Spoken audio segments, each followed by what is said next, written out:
The Curses and the Covenants, A History Weaver Mystery, Book 2, by Connie Worden, read by the author. Chapter 1. Because the conversation began the way so many others had, I can quote, almost verbatim, the opening lines of that eventful phone call I made in late March that kicked it all off, that lit the fuse on the series of events that followed. The phone call didn't begin eventfully, it began predictably. "Hi, Ma, it's me. How are you doing?" "Angie, is that you?" "Yeah, Ma. Who else would it be?" I'm an only child. Who else would be calling up my mother and addressing her as Ma? Still, somehow, all of our phone conversations begin in the same way. "It's good to hear your voice. It's been so long since you called." "I called last week, Ma." This was always the next series of lines. "It wasn't last week. It was last month." "It was last week, Ma. I wrote it on the calendar." I'd started writing my phone calls to my mother on the calendar. At one time, I'd naively believed that it might alter the unalterable, the well-trodden path that our phone calls always took. "It couldn't have been. I'm sure it was last month." There was no shaking my mother's rock-solid skepticism. The only recourse open to me was a change of subject. "You haven't even asked how my latest book is coming along." "Are you writing another one? When are you going to get a job?" "This is my job, Ma." "Well, have you been looking for a job? At least you'll never find one if you don't look." Again, standard opening lines, but this time they hit closer to home than usual. I knew the only way to depart from the script was a sudden, bold move. "What would you think if I came back to Beaver Row for a little while, Ma?" Ha! That threw her. The only response was blank silence for about 10 seconds. "Did you hear what I said?" I asked her. "I heard you. It just caught me off guard, is all. I wasn't sure if you were joking. Is it because you've run out of money?" I could read between the lines. My mother was trying not to let her hopes run wild. After all, every conversation we'd had since I moved to the city somewhere included the line, "When are you going to give up this foolishness and move back home? Your old room is waiting for you."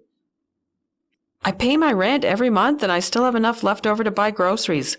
At least a loaf of bread a week. I'm eating great," I answered sarcastically, because I didn't want her to guess how close to the truth it was. I had some savings left, but I didn't want to burn through them all at once. And I'd paid for last month's rent out of them. The quarterly royalty check hadn't stretched far enough to cover rent till the next quarter. "And cigarettes, I suppose. Are you still smoking? You'd have enough money for food if you gave up the cigarettes, you know." Ma always missed the subtleties of my sarcasm and chose to believe that I was starving on the streets of the Lower Mainland in spite of the 20+ pounds I'd put on, cigarettes notwithstanding, since moving there. There was a bagel place in my neighborhood, and I never could resist cream cheese. "Ma, are you deliberately avoiding the subject? Don't you want me to move home? Have you rented out my room or something?" There, her plan had worked. She'd flushed me out into the open with her clever avoidance technique. I hadn't meant to go as far as to use the words, "move home." "Are you really thinking of moving home and giving up that foolishness? Your old room's still waiting for you, you know, it's just like you left it." "Yes, complete with neon pink leopard print bedspread and Art Deco posters on the walls." I'd been proud of my interior design sense at the time, but my teen tastes were well and truly outgrown. Time travel looked nightmarish. "I never said I was moving home," I said hastily, trying to backtrack. "I'd like to come home for a little while, is all. I'll look for a place to stay so I don't burden you. Of course, I'll stay with you till I find one, if you'll have me, that is."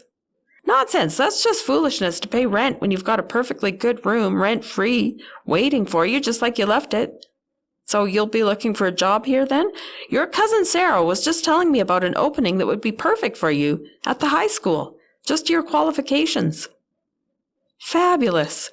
My cousin Sarah and my old high school, two of my favorite memories of Beaver Row. And that, dear listener, is also sarcasm.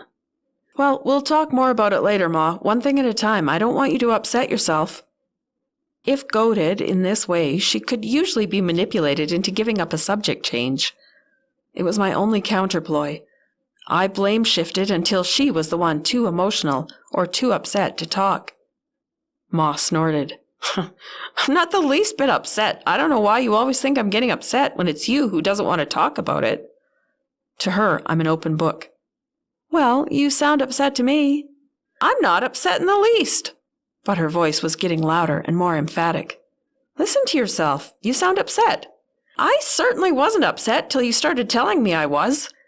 Oh, never mind. This is ridiculous. Let's talk about something else. Success, again. You didn't answer me when I asked you if you were still smoking.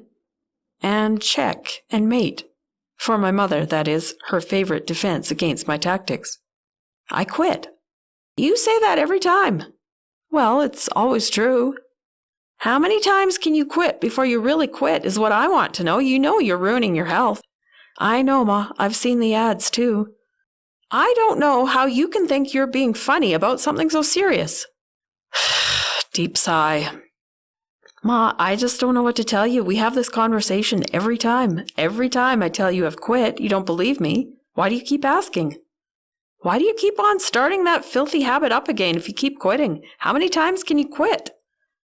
My mother has never bought into the idea that nagging someone with a chemical dependency will only drive them back to the dependency. Let's not talk about this right now. You're getting upset again. Besides, maybe this time I've quit for real. You have to have some faith in your kids if they're ever going to achieve anything. Didn't you ever read that somewhere? Have some faith in me this time, Ma. My faith isn't in you, Angie.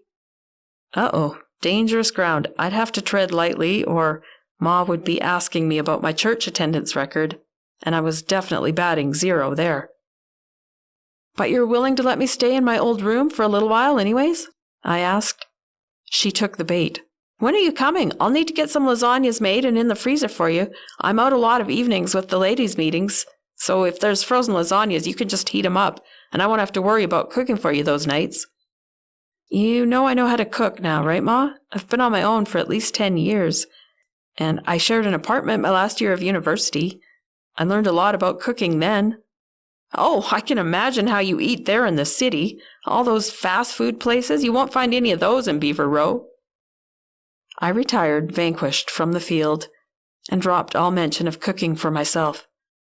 My mother's lasagna was unbeatable. Why fight a losing battle and a good thing at the same time?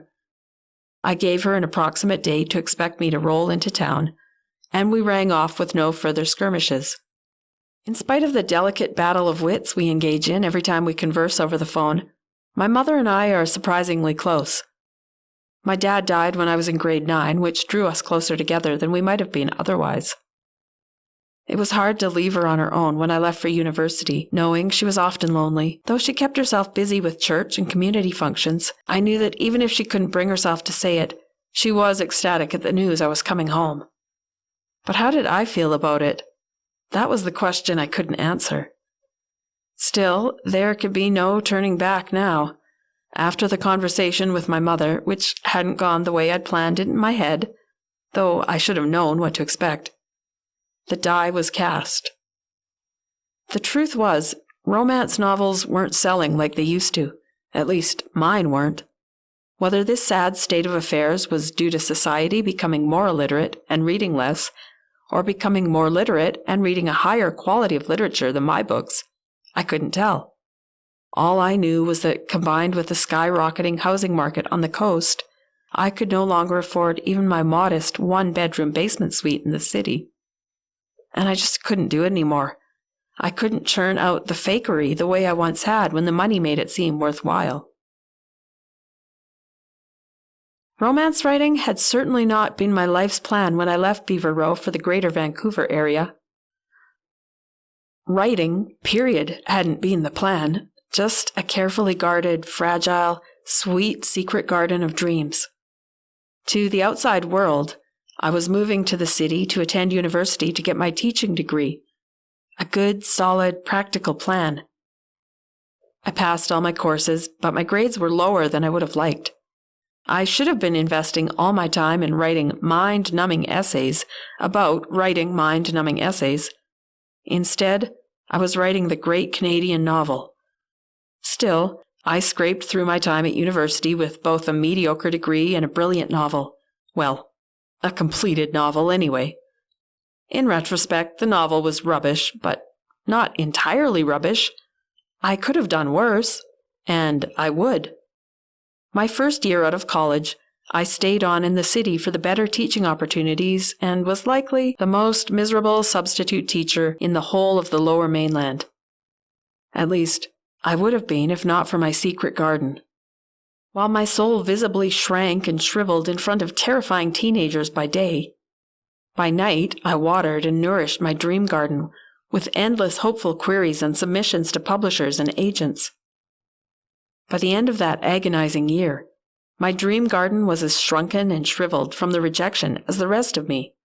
Well, the inward me was shrunken and shriveled, not the outward me. The outward me was expanding rapidly. The late nights of drowning my sorrows in carbs and cream cheese had already started to do their dirty work. The hurtful truth was that no one wanted to publish the great, though perhaps semi-rubbishy, Canadian novel of an unknown. In a little fit of temper that lasted 4 months, I wrote my first contemporary romance novel instead. I'd show them. You want trash? I spoke into the air to imaginary gatekeepers of the publishing world as I typed trite and cliched words onto a computer screen. I'll show you trash. And I did. And yes, apparently the gatekeepers, or the reading public perhaps, did want, quote-unquote, trash. I was not utterly devoid of talent when it came to trash, it seemed.